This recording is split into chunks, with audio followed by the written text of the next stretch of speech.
Hello, and welcome back to another episode of the In Raw Life podcast. This is a boost, which is our short little pick me up where either Jessica or I take the reins solo to give you a short, easily digestible piece of wisdom or advice that we have for you. And today, I want to talk to you about something that has a really bad rap. I mean, this poor thing just, it's given a run for its money.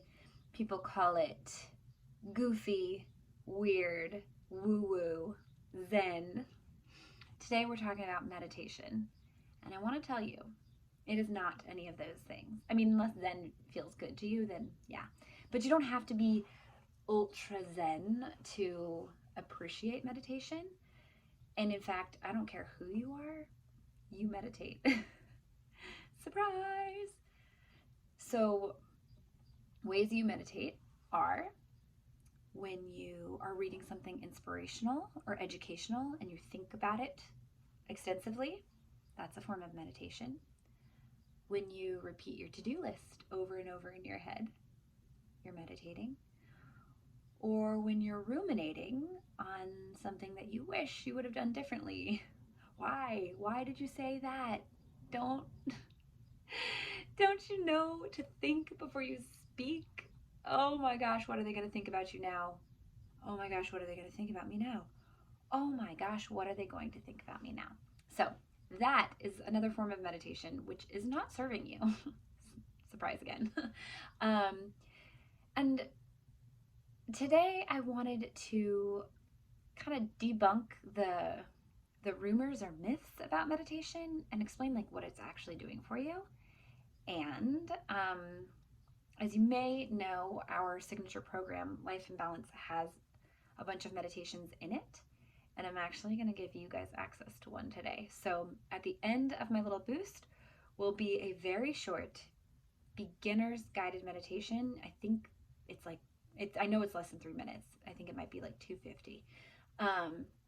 And so if you've never meditated before or meditation petrifies you, or if you have meditated and you could just use a very quick reminder to be mindful, that will be at the end for you.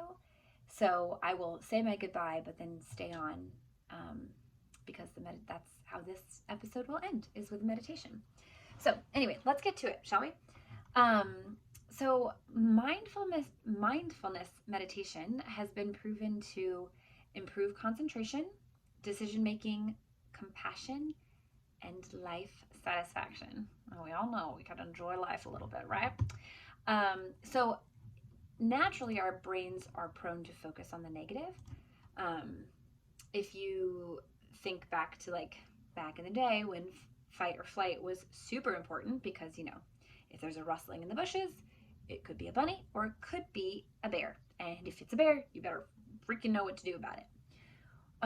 But now, I mean, those moments still occur in our life where we need to make a rational decision in order to improve our safety or keep us alive. But because we don't have those situations constantly, we're finding other things to have a fight or flight response to, such as my boss said, "Hey, can I get that by tomorrow?" I process that as, if I don't get it by tomorrow, I'm fired. Or we're stuck in traffic and we are instantly going to, I'm late, this is awful, what's gonna happen? I'm gonna get fired again, or they're gonna be mad at me, or they're gonna think I'm careless, but it's not my fault, there's traffic. Oh, curse this traffic. Why don't they just get out of my way? Oh, I just wish there were no cars in the world and it was just me all alone. I don't know where your head goes, but you know, there's different paths our mind takes that is not helpful, possibly destructive, and ultimately it's not giving us our goal, which is to release whatever is going on that is stressful in order to approach our day from a more present, peaceful state of mind. I say this now as the cats are downstairs trying to claw their way in. But I'm approaching it with peacefulness because I did my meditation this morning. Anyway, before we get too far into it, I want to talk about these 3 debilitating emotions. So it's anxiety or fear, sadness, and anger.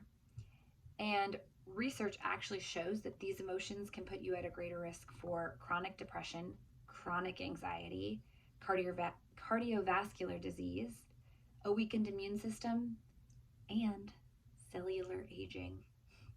Worst of all, it'll make you look old.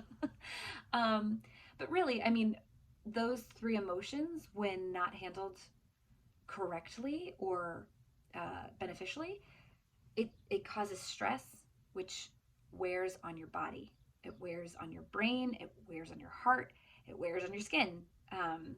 So I'm just sorry. My brain instantly went to that picture of this. There's a picture of a mom in the Great Depression, and she's like holding a young baby, and she looks so old, like she's just weathered and aged and wrinkled. And I think I looked at it, and her age was either 32 to 36, but no older than 36. And you would have no idea by looking at her. And it's because of stress and the emotional load that she was carrying of raising babies in the Great Depression.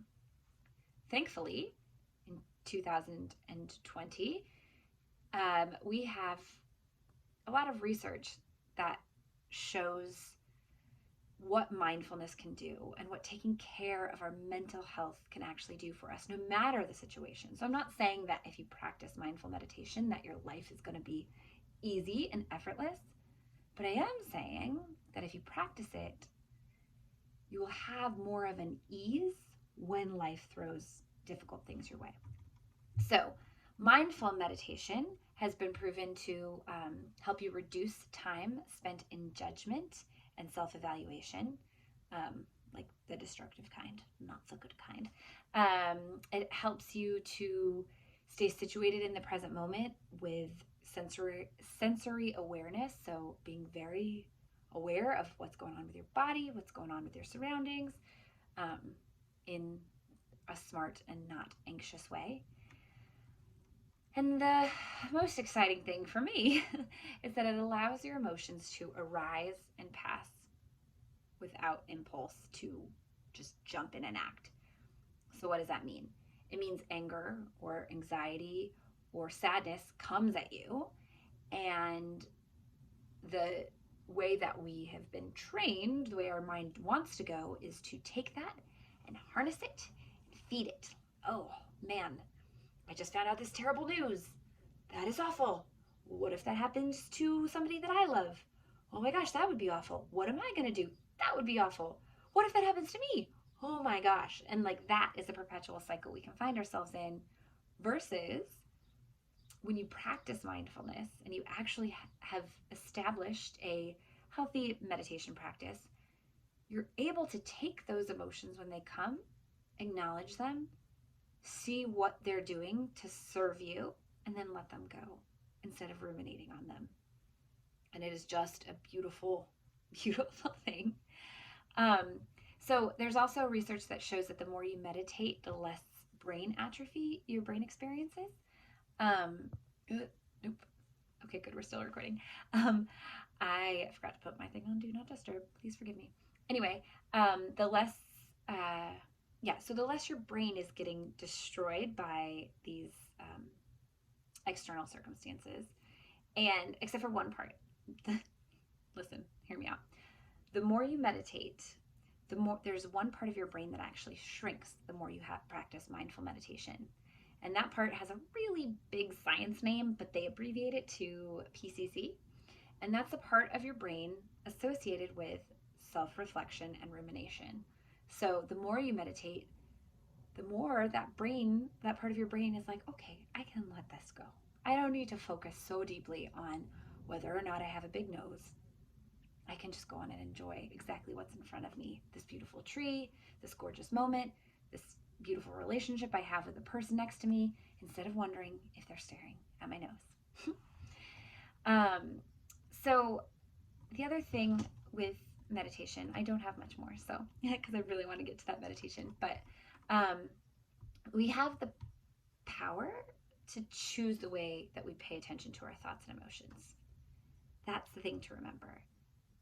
I know that when I was in the heat of my depression and anxiety, I felt like I was powerless. I felt like my mind was going to always be in this terrible state, and I didn't think there was anything I could do about it. And then I realized that that's not the case. My mind isn't in control of me. I am in control of my mind. And so I get to choose my thoughts and I get to choose my emotions. And I'm better equipped to choose a healthy, productive emotion or thought when I've strengthened my mind.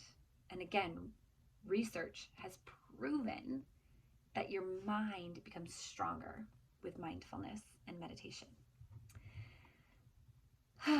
So, this is from a scientist, writer, and teacher, John Kabat-Zinn. He says the way to meditate is to pay attention on purpose in the present moment, non-judgmentally. So pay attention, be aware on purpose, like know that you are actively choosing to do this in this exact moment, and don't judge whatever comes your way.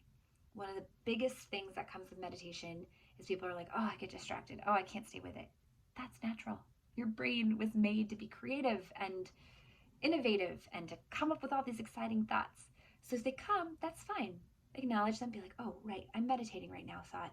Come back to me, just let it go for a minute. You can get back to it and bring your attention back to the breath or whatever it is you're focusing and meditating on in that moment. And forgive yourself for whatever that is that you're experiencing. Don't beat yourself up for it. Know it's natural and move